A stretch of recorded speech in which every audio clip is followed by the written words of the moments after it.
I got a question for you. Would you pay $7 for an extra 50 to 80 UCAT points? Because that's basically what an external numpad can do for your QR score if you train it properly. My name is Farhan, I'm a junior doctor, and I've helped over 100 students get into medicine and dentistry across Australia. And today, you are going to learn why the calculator is important, how to maximize efficiency, and how to use the memory function of the calculator. So let's get into it. Now, you don't need me to tell you the calculator can make or break your QR score, and thus, by extension, your entire UCAT, and thus, by extension, your entire admission into medicine.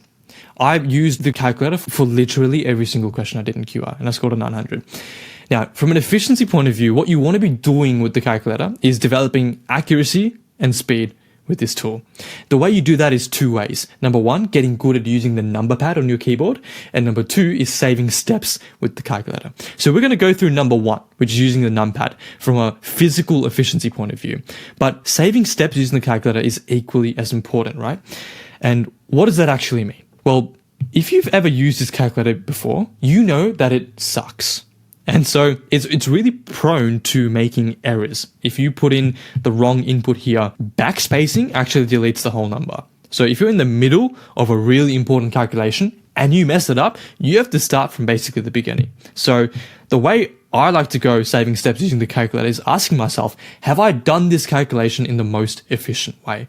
So for example, if we've got the number 400 and we know we need to find 17% of it, what a lot of people end up doing is we go, okay, 400 divided by 100, and then we multiply by 17. The way you save steps is just by doing part of that in your head. So 400 multiplied by 0.17. So instead of two steps, divide by 100, multiply by 17, you do a singular step, multiply by 0.17. And it's shortening those steps that over time not only saves you time, but from a macro sense, saves you a heap of time because you make less mistakes using this janky calculator. Now, as a note, never ever sacrifice accuracy for speed. The rest of this video is going to be telling you how to get quicker at using this numpad, but at the end of the day, you want to be accurate in your inputs because the last thing you want is to be pressing backspace. If you're putting a really big number in there, 5,687,000 billion, and then you make a mistake, then you have to backspace the entire thing. And then so the entire 5 to 6 seconds you've just spent keying in that number, you're going to have to do it again because you made a mistake. So never sacrifice accuracy for speed because it is absolutely unforgiving when you do make those mistakes. Now, some of you guys might be sitting in here using a laptop, for example, to do your questions and your mocks as well. And if you are, look, it's fine. It'll get by. Some of you have a keyboard like this. And if you do, that's fantastic because this is the kind of keyboard that you're going to get on the day. A nice full-sized keyboard with all the numbers that you need. Now, some of you have access to this luxury and still elect to use the top row. But the best QR performers know that the secret is on the right-hand side of the keyboard because your fingers need to travel less distance in order to key in the numbers on this side. So if you're using the top row, then please consider using the numpad because it saves you a lot of time over the long run. Now, if you've got one of these keyboards and you're trying to press these numbers right now and it's not working, just keep in mind of this numlock button. You might need to press it once to unlock the use of the numpad.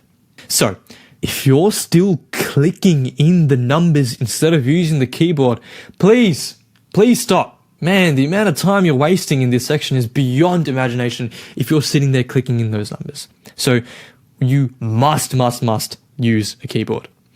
Now, if you are using a laptop keyboard, invest in an external keyboard with a number pad now, because it is potentially the number one investment that you can make for your UCAT. And guys, on sale, it's as low as $7. Would you pay $7 for the chance of improving your UCAT score? For the chance of getting into medicine? It might be the biggest no-brainer purchase of all time. Now, in case you don't want a full-sized keyboard for your practice and you really want to stick to your laptop, then you can consider getting a more boutique option, more expensive, a number pad extension that you can plug into your laptop instead. Now, if you are still using that top row, then transition into using that numpad. It's going to feel awkward at first. It felt really awkward for me, to be honest, but it was so worth it at the end. Now, after doing so much practice for the UCAT with the numpad, I can't go back to using the top row. When I've got a half-size keyboard with me, I'm looking for the numpad wherever I go, even for work. So if you're using the numpad, then you have to practice speed and accuracy with the numpad. Right, so how exactly do we do this? First of all, use the trainers that are inbuilt into your question platforms. Most of the big question platforms have inbuilt trainers, so use them. This way you can track your progress, especially when it comes to your accuracy and your speed. Now, if you don't already have a question platform that has an inbuilt trainer like this, then you can consider MedEntry. And you can use the code Farhan for 10% off MedEntry. Now, if you want an online free alternative, then have a look at this site, right? arithmetic.zmac.com. It's a nice little arithmetic game where essentially you can go and do your mental maths so you can practice your numpad inputs at the same time. These are the default options, but for me, I like to kind of turn my brain off and just do like the really easy autopilot stuff where it's like addition from 1 to 9 and then multiplication from 2 to 12. So, I mean, this kind of stuff you should already know like the back of your hand. This way, your mental maths doesn't become the limiting factor between how fast you can key in those numbers. So this way you can really focus on the speed. But don't get me wrong, you still want to be working on your mental maths at some point. So don't do this all the time. Now, let's switch attention to the memory function. So we'll start with this dot point right here. The calculator can hold up to one number in its head, in its memory. And you can add or subtract numbers to this value using the M plus or M minus buttons. And if you ever forget what that number is, you can recall that number using the MRC function. So this isn't the real calculator here, but I'll just kind of demonstrate what it might look like. Let's just say you wanted to put the number 54 into the memory of this calculator. So what you do is you key in the numbers 54, and then you hit the M plus button. And what this does is that it adds that number to memory. By default, the number in the memory is 0. So what you've done there is you've added the number 54 to the memory. So now, I'll just say M right here. In the memory is the number 54. Now, let's just say we wanted to subtract the number 4 from this number. Okay? We want to put the number 50 into memory. So what do? We key in the number 4 right here. And then we hit the M minus button. And what that does is that it then subtracts this number from the memory. And then so the memory updates. We now have the number 50 in memory. Now, if you're ever confused, you can hit the memory recall button and it'll show you what number is in the calculator. So as soon as you hit memory recall now, you'll get the number 50 showing up in the calculator. So how do you erase the memory? Let's just say you want to get rid of the memory altogether.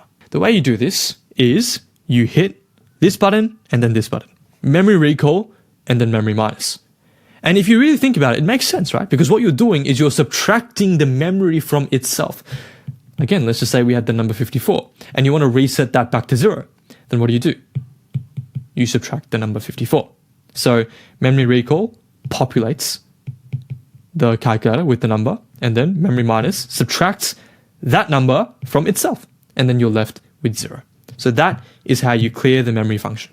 Now, I just want to say a couple of things. I did the UCAT not knowing one bit what the memory function was.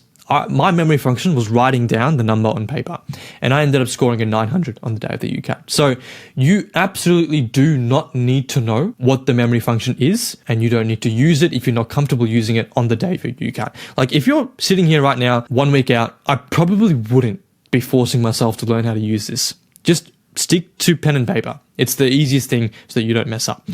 That said, if you do have a bit of time, then I do think there is some value in learning how to do this. I can think of, quite a couple of examples where having this memory function would have helped if I knew how to use it. So it's not necessary, but it does help. Some shortcuts to know are these ones. So on the keyboard, if you hit P, M, C, then you'll get those memory functions. And if you hit X, you'll hit square root. But I can't think of a single UCAT question I've done where I've ever needed to use that. So let's go through some common traps that students fall into, right? Number one is obvious, practicing without a numpad. If you're not already doing that, please get yourself a numpad. Number 2 is overcomplicating memory functions before mastering the basics. Again, it's not necessary, but it does help.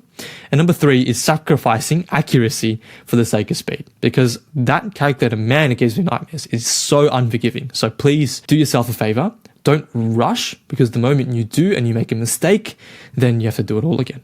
So here are do's and don'ts. Do get an external keyboard or a numpad.